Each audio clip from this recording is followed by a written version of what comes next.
مجھے ایک صاحب نے ویڈیو سینڈ کی ایک انڈیا کے عالم کی، تو اس میں وہ بیان کر رہے تھے کہ آج میں میلاد کے حوالے سے ایسی گفتگو کروں گا کہ اس کا کوئی جواب نہیں دے سکتا۔ وہ کہنے لگے جی آپ صلی اللہ علیہ وسلم کے میلاد منانے کے بعد لوگ منکر ہیں، آپ صلی اللہ علیہ وسلم کے میلاد کو نہیں مانتے۔ بھائی میلاد کا معنی کیا ہے؟ میلاد کا معنی ہے ولادت، تو آپ صلی اللہ علیہ وسلم کی ولادت کو کون نہیں مانتا؟ سارے مانتے ہیں۔ آپ صلی اللہ علیہ وسلم 9 ربیع الاول کو پیدا ہوئے۔ پیر عبد القادر جیلانی رحمہ اللہ فرماتے ہیں کہ آپ صلی اللہ علیہ وسلم 10 محرم کو پیدا ہوئے۔ احمد رضا خان بریلوی نے آپ صلی اللہ علیہ وسلم کی ولادت کی تاریخ وہ 8 ربیع الاول کو قرار دیا ہے۔ تو بہرحال راجہ قول کے مطابق جو قاضی سلمان منصور پوری رحمہ اللہ تعالی ہیں، انہوں نے اپنی کتاب رحمت للعالمین میں آپ صلی اللہ علیہ وسلم کی ولادت 9 ربیع الاول کو انہوں نے درج فرمائی ہے، اور راجہ قول بھی یہی ہے کہ آپ صلی اللہ علیہ وسلم 9 ربیع الاول کو پیدا ہوئے۔ تو وہ کہنے لگے جی آپ صلی اللہ علیہ وسلم نے اپنا میلاد خود منایا ہے، کیسے؟ کہتے جی آپ صلی اللہ علیہ وسلم سوموار والے دن روزہ رکھا کرتے تھے، تو یہ اپنے میلاد کی خوشی تھی، اسی لیے تو آپ صلی اللہ علیہ وسلم روزہ رکھا کرتے تھے۔ بلکہ روزہ رکھ کر تو آپ صلی اللہ علیہ وسلم نے بتا دیا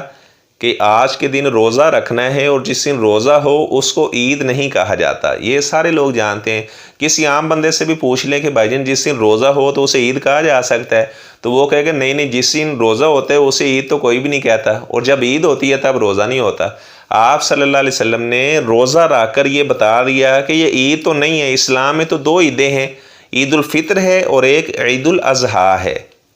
تو یہ عید میلاد النبی کا بعض تو ایسے لوگ ہیں وہ 2 رکعت بھی پڑھنا شروع ہو گئے ہیں۔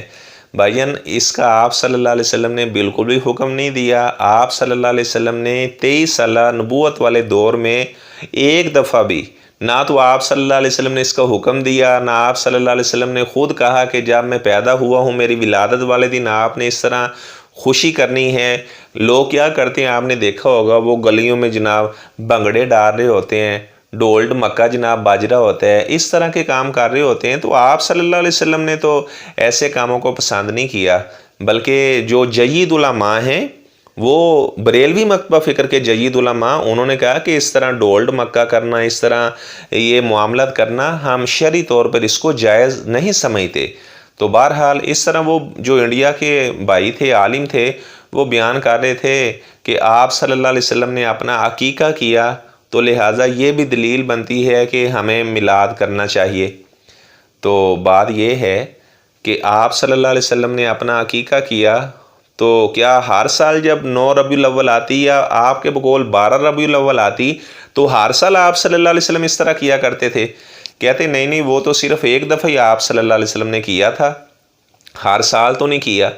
تو میں نے کہا اس سے تو پھر بات بالکل واضح ہوگی کہ آپ صلی اللہ علیہ وسلم نے تو زندگی میں صرف ایک بار کی ہے، وگرنہ آپ صلی اللہ علیہ وسلم کہتے کہ آج یہ میری ولادت کا دن آیا ہے تو آج پھر اسی طرح میں عقیقہ کروں گا، تاکہ بعد میں جو لوگ آئیں وہ بھی اس طرح یہ خوشی کرتے رہیں، یہ جشن عید میلاد النبی وہ مناتے رہیں۔ آپ صلی اللہ علیہ وسلم نے ایسا نہیں کیا، نہ تو آپ صلی اللہ علیہ وسلم نے اس کا حکم دیا، نہ آپ صلی اللہ علیہ وسلم نے خود اس طرح کا کوئی عمل کیا، نہ حضرت ابو بکر صدیق رضی اللہ تعالیٰ عنہ نے 2 سال خلافت کی، انہوں نے ایسا کوئی عمل نہیں کیا۔ حضرت عمر فاروق رضی اللہ تعالیٰ عنہ انہوں نے 10 سال اپنے دور خلافت میں کبھی بھی اس طرح کا جلوس وغیرہ نہیں نکالا۔ حضرت عثمان ذو النورین رضی اللہ تعالیٰ عنہ ان سے بھی اس طرح کا کوئی عمل نہیں ملتا۔ حضرت علی مرتضیٰ شیر خدا رضی اللہ تعالیٰ عنہ ان سے بھی اس طرح کی کوئی بات ثابت نہیں ہے، نہ صحابہ سے بات ثابت ہے، نہ تابعین سے ثابت ہے، نہ تبع تابعین سے ثابت ہے۔ تو ایسی بات کو دین کا حصہ بنا کر بیان کر، اس طرح بعض لوگ کہتے ہیں جی ابو لہب اس کو ایک انگلی سے پانی پلایا جاتا ہے کیونکہ اس نے سویبہ لونڈی کو آزاد کر دیا تھا، تو اس نے جشن منایا تھا، اس وجہ سے ہم بھی جشن مناتے ہیں۔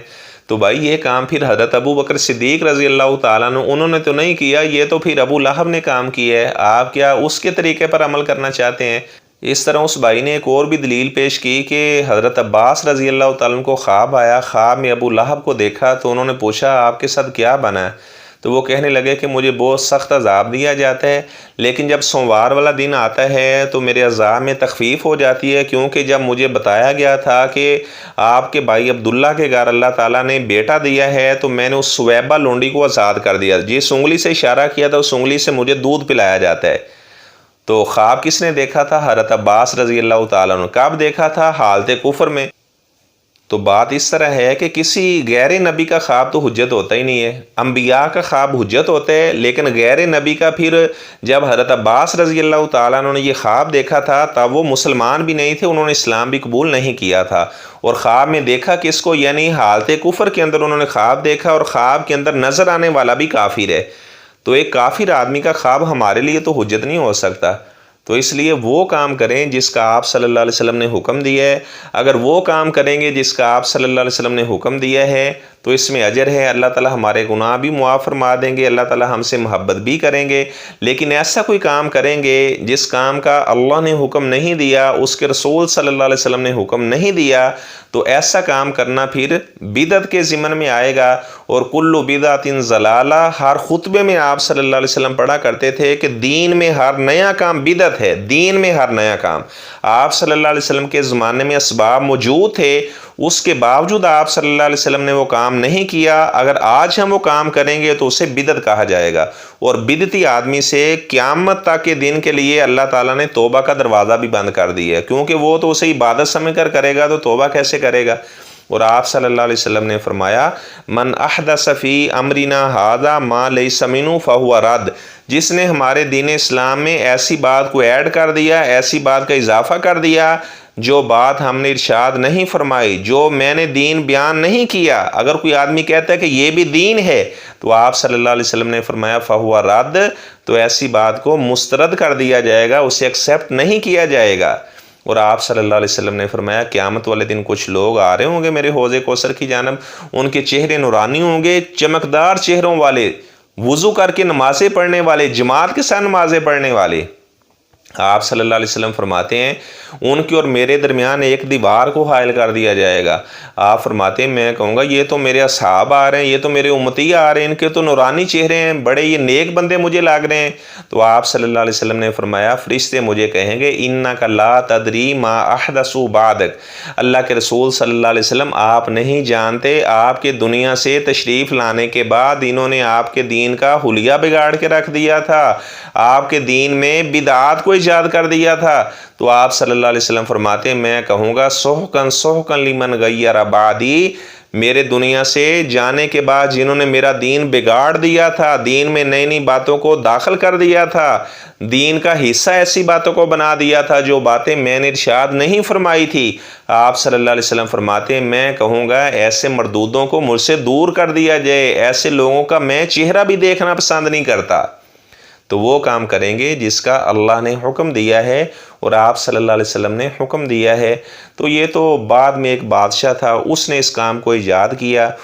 اللہ تبارک و تعالیٰ سے میں دعا کرتا ہوں جو دین آپ صلی اللہ علیہ وسلم نے بیان کیا ہے اللہ تبارک و تعالیٰ ہمیں ہو بہو اسی دین پر عمل کرنے کی توفیق عطا فرمائے، اور جو بات دین کا حصہ نہیں ہے اللہ تعالیٰ ہمیں ایسے کاموں سے بچنے کی توفیق عطا فرمائے۔ بعض لوگ کوئی کام کرتے ہیں وہ کہتے ہیں دیکھیں جی قرآن ہی تو پڑھ رہے ہیں، اب قرآن پڑھنا گناہ والا کام ہے، ثواب والا کام تو کر رہے ہیں، ہم کلمہ شہادت ہی تو کہہ رہے ہیں جب میت کی چارپائی کو اٹھا رہے ہوتے، اس میں ہم کون سا برا کام کر رہے ہیں؟ تو بات یہ ہے اگر کوئی آدمی جانور کو ذبح کرتے ہوئے وہ بسم اللہ اللہ اکبر کی جگہ پر وہ کہے جی چلو میں قل ہو اللہ پڑھ دیتا ہوں یہ ثلث قرآن ہے، تو وہ آپ صلی اللہ علیہ وسلم کی نافرمانی کا مرتکب ہو رہا ہے، وہ جانور حلال نہیں سمجھا جائے گا جسے قل ہو اللہ پڑھ کر ذبح کیا جائے گا، حالانکہ قل ہو اللہ کی کتنی فضیلت ہے۔ اس کی وجہ کیا ہے کہ آپ صلی اللہ علیہ وسلم نے حکم نہیں دیا۔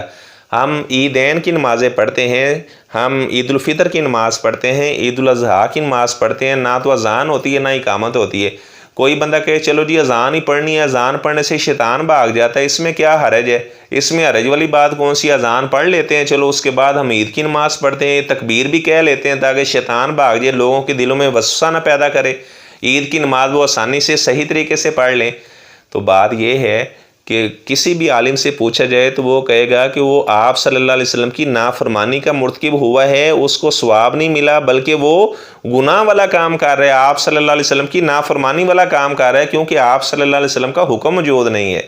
تو یہی بات ہم کہتے ہیں جن کاموں کا آپ صلی اللہ علیہ وسلم نے حکم دیا وہ کام کریں گے، جس کام کا آپ صلی اللہ علیہ وسلم نے حکم نہیں دیا اس کام کو ہم نہیں کریں گے کیونکہ وہ دین نہیں ہے، دین کا حصہ نہیں ہے۔ آپ صلی اللہ علیہ وسلم کے زمانے میں اسباب موجود تھے، اس کے باوجود آپ صلی اللہ علیہ وسلم نے وہ کام نہیں کیا۔ اگر آج کے دن وہ کام کیا جائے گا تو اسے بدعت کہا جائے گا۔ تو اللہ تعالی ہمیں تمام ایسے کام جو خلاف سنت ہیں اللہ تعالی بچنے کی توفیق عطا فرمائے۔ السلام علیکم ورحمۃ اللہ۔